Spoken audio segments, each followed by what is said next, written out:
사랑하는 우리 구독자 여러분과 함께 은혜 받을 시간입니다. 요즘은 이상하게 어제도 말씀을 저녁 6시쯤 올렸는데요. 인터넷 그러니까 유튜브에 올렸는데 이게 대기 중 하고는 올라가질 않아요. 밤 12시쯤 확인하니까 그때까지도 대기 중 하고 올라가질 않아요. 오늘 새벽에 보니까 비로소 올라갔더라고요. 너무 자주 올려서 그런 건가, 어디에 문제가 있는 건지 좀 아시는 분 계시면 좀 가르쳐 주시기 바랍니다. 제가 매일 올리던 걸 이틀에 한 번 올릴까 그런 마음도 있습니다. 어제는 사도 바울이 디모데에게 한 마지막 서신이었습니다. 요약하면 이렇게 나타나셔서 드러내셨다. 이게 복음이다 이거예요. 나타나셨다는 건 뭡니까? 영광의 보좌를 내놓으시고 이 땅에 육신을 입고 나타나셨다는 거예요. 그래서 드러내셨다. 어떻게 드러내셨죠?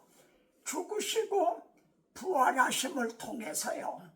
사망을 패하시고 썩지 않냐, 생명과 썩지 않냐는 걸 드러내셨다. 이게 복음이라는 거죠. 자신은 이 복음을 위해서 선포자로 세움을 받았다. 이게 어제 말씀의 요약입니다. 나타나셔서 드러내셨다. 오늘 말씀은요, 디도서 2장입니다. 디도서 2장 보면은 11절, 디도서 2장 11절, 모든 사람에게 구원을 주시는 하나님의 은혜가 나타나, 모든 사람에게 구원을 주시는 하나님의 은혜가 나타나. 이게 무슨 뜻이죠? 어제 말씀하고 결부시키면 육신을 입고 나타나셔서 이제 생명과 썩지 않냐는 걸 드러내셨다. 이것이 모든 사람에게 구원을 주시는 하나님의 은혜가 나타나. 그렇게 해서 하나님의 은혜가 나타났다는 거예요. 네. 하나님의 은혜가 나타났다는 것은 달리 말하면 복음이 나타났다. 그런 얘기죠. 복음의 은혜가 나타났다. 그런데 13절에 보면 말이죠. 복스러운 소망과 우리의 크신 하나님 구주 예수 그리스도의 영광에 나타나심을 기다리게 하셨으니, 영광이 나타나기를 기다리게 하셨다. 그러면 이 영광의 나타남은 뭘 가리키죠? 그렇죠. 재림을 가리키는 거죠. 모든 사람에게 구원을 주시는 은혜가 나타나. 이게 초림된 거죠. 초림. 은혜가 나타났다. 예? 그런데 13절에서는 구주 예수 그리스도의 영광이 나타나심을 기다리게 하셨다. 은혜가 나타나서 영광이 나타나기를 기다리고 있다. 우리는 그 사이를 살고 있는 거죠. 주님이 승천하심으로부터 재림하시기까지 그 기간을 살아가고 있는데 말이죠. 그게 가운데 있는 12절입니다. 11절에서는 은혜가 나타나, 그리고 13절에서는 영광이 나타나기를 기다린다. 근데 그 가운데 있는 12절에서는요, 이제 이 세상을 살고, 이 세상에 살고 그럽니다. 은혜가 나타나고 영광이 나타난 그 사이를 우리는 지금 살아가고 있다. 이런 뜻입니다. 그럼 그 사이를 어떻게 살아가는가? 세 가지를 꼽습니다. 첫째, 근신함과, 이것이 개정에서는 신중함으로 돼 있어요. 내 개혁은 근신함. 저는 이것이 더 옳은 번역으로 여겨지는데, 근신함, 신중함, 근신함과 그 다음에 두 번째는 의로움과 세 번째는 경건함으로 이 세상에 살고, 주님의 승천하심부터 재림하시기까지의 그 기간을 우리는 살아가고 있는데, 세 가지 근신함과 의로움과 경건함으로 살고.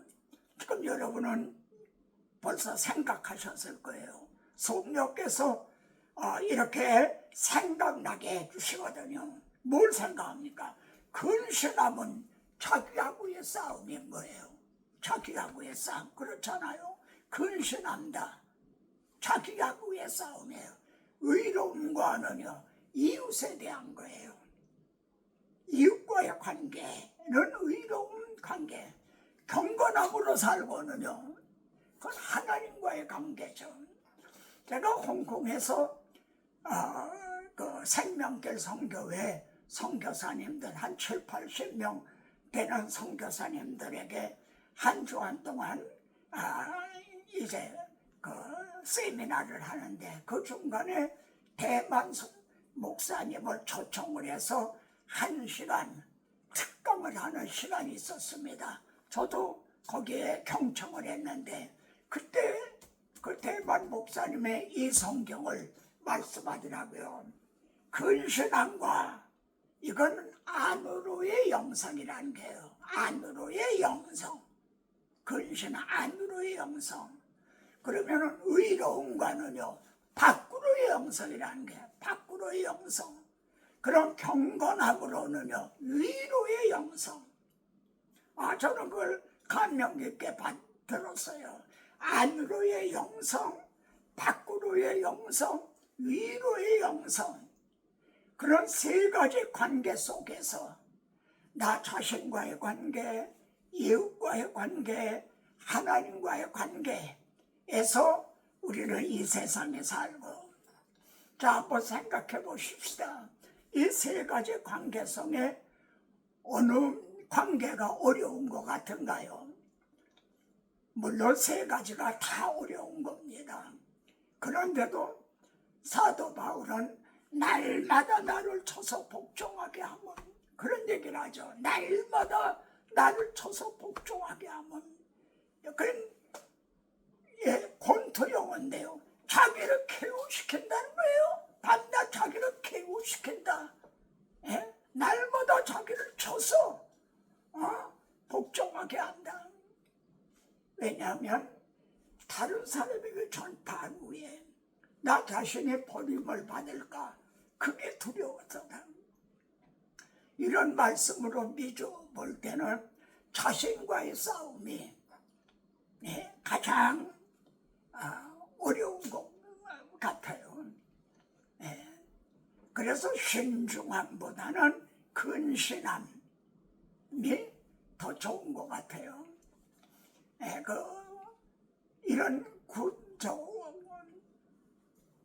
이런 말이 있어요. 군자는 필시 기동이니라. 군자, 유교에서 말하는 군자죠. 그걸 우리들은 송도라 이래도 되죠. 군자는 필시 기동이니라. 혼자 있을 때를 조심한다는 거예요. 혼자 있을 때 상간다는 거예요. 누가 볼 때, 그때가 아니라 자기 혼자 있을 때. 이것이 군자라는 거예요. 성도가, 이제 참 성도가 뭡니까? 혼자 있을 때. 누가 누구에게 보이려고가 아니라 다른 사람들이 날 어떻게 생각할까? 그게 아니라 자기 혼자 있을 때 은밀한 중에 보시는 하나님 앞에서요, 필생 기동이 아니라 자기를 상간다는 게, 반드시 자기를 상간다. 그래서 좋아하는 그 복음성 중에 주여 진실하게 하소서, 오늘 하루 순간을 주가 주신 힘으로 승리하게 하소서. 주여 나를 진실하게 하소서.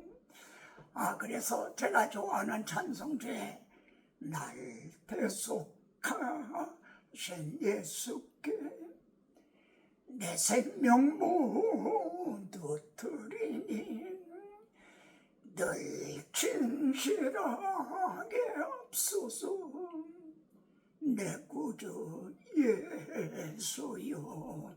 거기 진실하게 하소서. 이런 말씀이 있단 말이에요. 그 찬송가의 말이죠. 이게 얼마나 참 중요하고도 또 어려운 일입니까? 오늘 말씀을 요약합니다. 은혜가 나타났다는 거예요. 은혜가 나타났다. 그리고 우리는 영광이 나타나기를 이제 기다린다. 그 사이를 우리는 이 세상에 살아가고 있다. 어떻게 살아가느냐? 세 방면으로 살아가고 있다. 근신함, 자기와의 관계, 의로움, 이웃과의 관계, 경건함, 하나님과의 관계.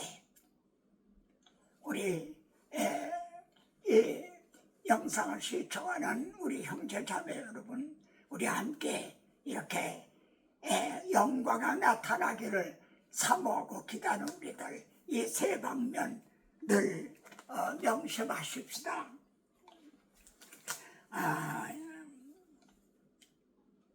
찬송 하나 같이 부르시죠. 주님의 마음을 본받는 자, 그 맘의 평강이 찾아오면 험악한 세상을 이기리니 하늘로부터 임함이로다.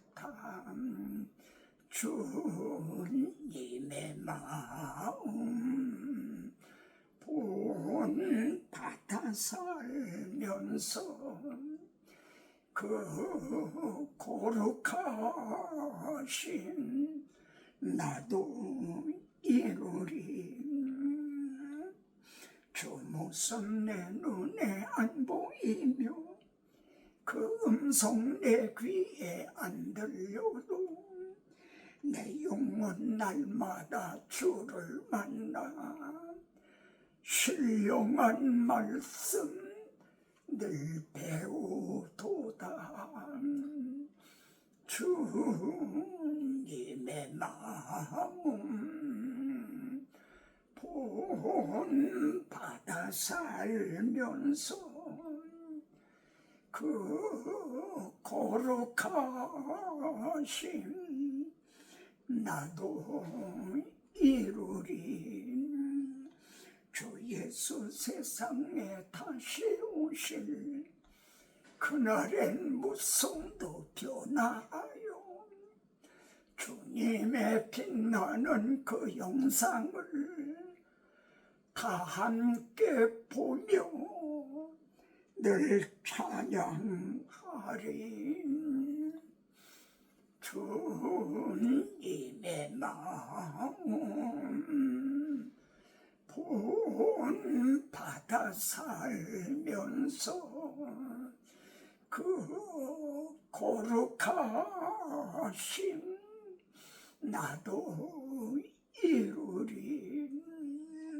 주 예수 세상에 다시 오실 그날엔 무성도 변하여 주님의 빛나는 그 영상을 다 함께 보며 주 찬양하리. 주님의 마음 본받아 살면서 그 거룩하신 나도 이루리. 주여 진실하게 하소서. 오늘 하루 순간을 주가 주신 힘으로 승리하기 원하네. 주여 나를 진실하게 하소서. 진실하신 여러분, 다음 시간에도 뵙겠습니다.